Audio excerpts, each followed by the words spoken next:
Hey everyone, I want to talk about something important today because it's time to get back to our roots around free expression on Facebook and Instagram.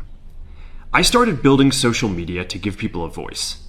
I gave a speech at Georgetown 5 years ago about the importance of protecting free expression, and I still believe this today. But a lot has happened over the last several years. There's been widespread debate about potential harms from online content. Governments and legacy media have pushed to censor more and more. A lot of this is clearly political, but there's also a lot of legitimately bad stuff out there. Drugs, terrorism, child exploitation.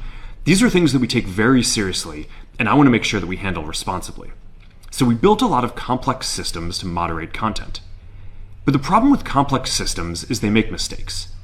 Even if they accidentally censor just 1% of posts, that's millions of people.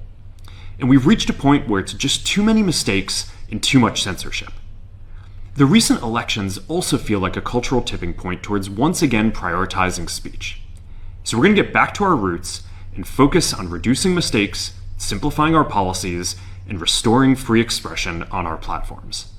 More specifically, here's what we're going to do.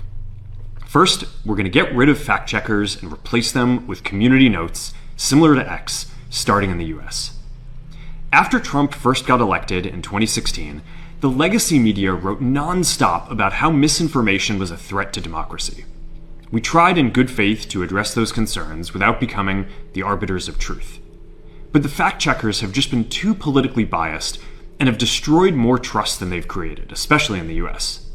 So over the next couple of months, we're going to phase in a more comprehensive community notes system. Second, we're going to simplify our content policies and get rid of a bunch of restrictions on topics like immigration and gender that are just out of touch with mainstream discourse. What started as a movement to be more inclusive has increasingly been used to shut down opinions and shut out people with different ideas, and it's gone too far. So I want to make sure that people can share their beliefs and experiences on our platforms. Third, we're changing how we enforce our policies to reduce the mistakes that account for the vast majority of censorship on our platforms. We used to have filters that scanned for any policy violation. Now, we're going to focus those filters on tackling illegal and high-severity violations. And for lower severity violations, we're going to rely on someone reporting an issue before we take action. The problem is that the filters make mistakes, and they take down a lot of content that they shouldn't. So by dialing them back, we're going to dramatically reduce the amount of censorship on our platforms. We're also going to tune our content filters to require much higher confidence before taking down content. The reality is that this is a trade-off. It means we're going to catch less bad stuff, but we'll also reduce the number of innocent people's posts and accounts that we accidentally take down. Fourth, we're bringing back civic content. For a while, the community asked to see less politics because it was making people stressed. So we stopped recommending these posts. But it feels like we're in a new era now, and we're starting to get feedback that people want to see this content again. So we're going to start phasing this back into Facebook, Instagram, and Threads while working to keep the communities friendly and positive. Fifth, we're going to move our trust and safety and content moderation teams out of California, and our US-based content review is going to be based in Texas.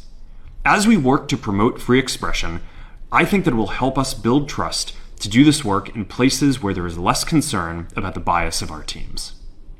Finally, we're going to work with President Trump to push back on governments around the world that are going after American companies and pushing to censor more. The US has the strongest constitutional protections for free expression in the world. Europe has an ever-increasing number of laws institutionalizing censorship and making it difficult to build anything innovative there. Latin American countries have secret courts that can order companies to quietly take things down. China has censored our apps from even working in the country. The only way that we can push back on this global trend is with the support of the US government. And that's why it's been so difficult over the past 4 years when even the US government has pushed for censorship. By going after us and other American companies, it has emboldened other governments to go even further. But now we have the opportunity to restore free expression, and I am excited to take it. It'll take time to get this right, and these are complex systems. They're never going to be perfect. There's also a lot of illegal stuff that we still need to work very hard to remove. But the bottom line is that after years of having our content moderation work focus primarily on removing content, it is time to focus on reducing mistakes, simplifying our systems, and getting back to our roots about giving people voice. I'm looking forward to this next chapter. Stay good out there, and more to come soon.